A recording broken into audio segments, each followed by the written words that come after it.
Magandang araw mga Aldab Nation! May panibago na naman po akong update para sa inyong lahat. Pero bago natin ito umpisahan ay huwag niyo muna kalimutan na mag-subscribe sa aking YouTube channel at i-click mo na rin ang katabing bell button para maging updated ka sa mga latest videos na i-upload ko. At kapag umabot na ng 100,000 subscribers ang aking channel ay may sorpresa ako para sa inyong lahat. Alam kong excited na kayo kaya naman ngayon, umpisahan na natin ang ating kwentuhan. Ang pag-uusapan natin ngayong araw na ito kung saan nakakasuka na raw ang mga pinaggagawa ng mga taong ito kay Alden. Kaya naman sigaw ng nakararami. Tantanan nyo na si Alden dahil mismo si Kath na ang nagpapakita na wala lang si Alden sa buhay niya. Kailan ba kayo titigil? Wala nang talab ang bulok na sistema nyo. Ano nga ba ito? Gaano ito katotoo at may sapat nga bang ebidensya makakapagpatunay rito? Well, yan ho ang ating aalamin at pag-uusapan ngayong araw na ito. Pero bago ho yan, ay bibitinin ko muna kayo ng kaunting-kaunting lamang kung saan magbasa muna tayo ng mga nakakatuwang post ni My Name is Theo01 sa Twitter. Kaya naman wag na natin patagalin pa. At sabi niya sa kanyang tweet, si M, pasaway talaga yan kay A minsan. Lalo na sa pag 2PC ayaw ni A pero gusto ni M. Kaya ang ginawa na lang nung isa, pinasarado ang beach at hindi na nagpapasok. Wala namang problema si A sa pagtutupis ni M. Basta sila lang dalawa. Lalo na pag parehong nakainom, parehong mas agresibo. Hindi talaga makabangon na yung isa. Hanggang ngayon, naiisip ko pa rin na paano ng isang RFJ. Hirap basahin ang kilos at isip eh. Nahulog kay NDCMF ng ganong kadali. I mean, sa dami ng nagabol sa kanya, kay M pa talaga siya nahulog at nabaliw. Yan ang palaisipan sa akin hanggang ngayon. Sa gwapo niyang yan, si M pa rin ang kinababaliwan niya. Naalala ko lang dati, wala pa talaga sa plano nila ang magkaroon ng anak. Pero buhat nung pumunta si M ng Amerika, halos masiraan na ng ulo si A. Lalo na pag hindi nasasagot ang tawag. Pag uwi ni M noon, ewan ko kung anong ginawa ni A, ba't nagkaganon agad. Grabe talaga yon. Kahit si M, nagulat. Alam kong tuwan-tuwa ako kay sa ating binasa pero may pag-uusapan na natin na ang ating main na topic. Oops, wait lang, saglit lang to. May ipapaalala lang ako para sa mga bago pa lang sa aking channel, huwag niyong kalimutan na mag-subscribe sa aking YouTube channel at i-click nyo na rin ang notification bell para lagi kayong updated sa mga latest videos na i-upload ko at para maging parte na rin kayo ng aking Fanatics channel family. Well, alam kong super excited na kayo sa ating kwentuhan, kaya naman dumako na tayo sa ating main topic. Gaano nga ba katotoo na kung saan nakakasuka na raw ang mga pinaggagawa ng mga taong ito kay Alden?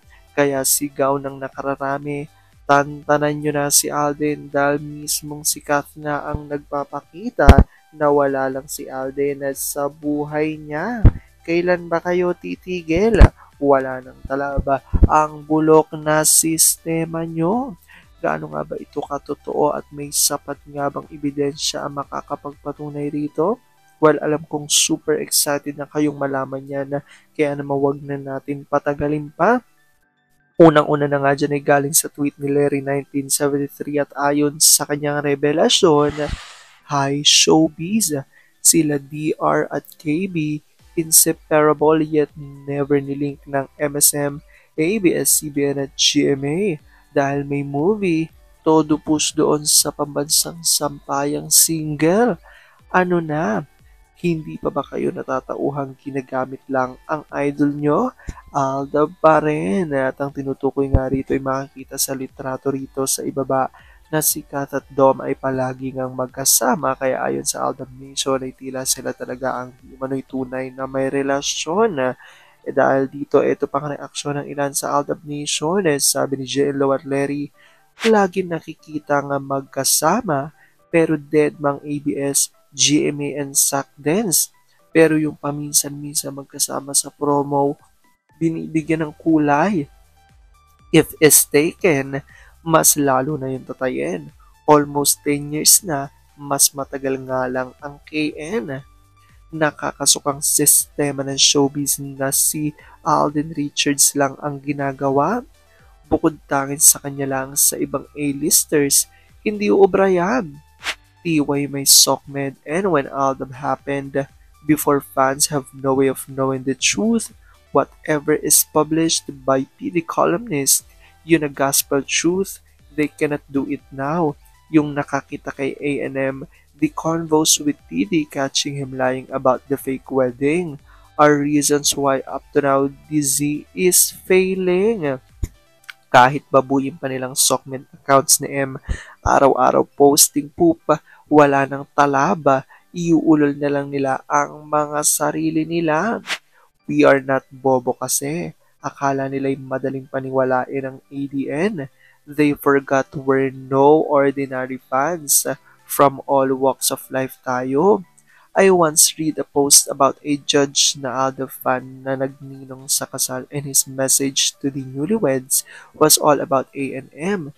Hindi lang tayo, CDNE crowd. Sagot ni Marlene, yes, we're professionals and educated enough to think and make judgment according to how we analyze things the way we see it. Don't small TBADN. Big things come in small packages. Alda will be back. Sabi pa ni Jello, ABS has resorted to a lot of things aimed to destroy Aldab and Aldab Nation. Bought ADN accounts first as stupid. Only the accounts were bought, not the followers who unfollowed. Next tried to peer A&M, and then Z a failure. To know what they'll do next. Do they still have the money for it? Matalino naman Cheng, napaglalalangan din. Ayan nga pong inaanay sa tweet ng maraming mga Aldab Nation kung saan ang tinutukoy nga nila dito. Actually, malaking katanungan niya raw sa maraming mga Aldab Nation na kung bakit daw hanggang ngayon ay inililig pa rin si Kath kay Alden ngayong malinaw na malinaw ang di umano'y tunay na karelasyon ni Kath, lalo na ngayon nga daw ay maraming mga post na naglalabasan na litrato na magkasama lagi sina Kath at Dom. Kaya naman sabi nga ng maraming mga Aldab Nation, ginamit niya nilang word na nakakasuka na nga raw ang pinagagawa ng kanyang management kay Alden.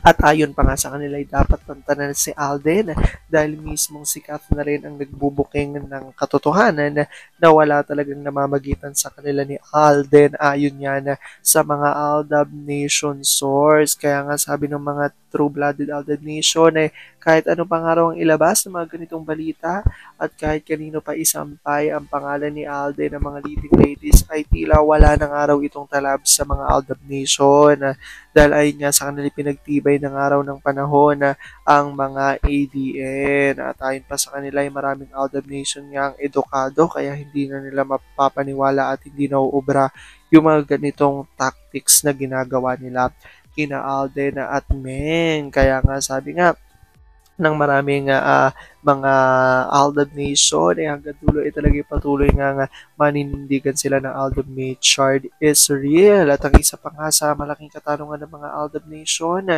kung totoong araw na sina Alden at Kath ang talagang magkarelasyon, bakit daw sa tuwing promo o promotion ng kanilang movie lang ito nagsasama at nagkakaroon ng mga spotted moments samantalang maraming ang ibang mga artista ang laging nakikita at naiispatan na kasama ni Kath. Bakit hindi raw yun ang iling kay Kath?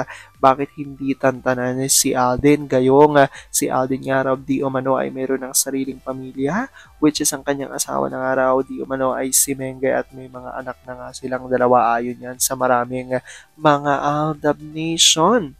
Well, i-comment down below nyo dyan guys kung ano po opinion nyo patungkol dito. Ang good vibes bang naihatid ng ating balita for today. Alam ko dahil dito marami sa inyo mas lalo ngayong kumakapit at naninindigan na Aldab made sure this real. Pero sabi nga natin na kahit na ano pa man ang magdesisyon ni na Alden at Meng sa kanilang boy career at boy pag-ibig, ay kailangan natin sila supportan. Kailangan natin ito tanggapin ng buong buo dahil yun ang kanilang deserve. At yun ang aking update for today's video. Maraming salamat mga Aldab Nation. Ingat!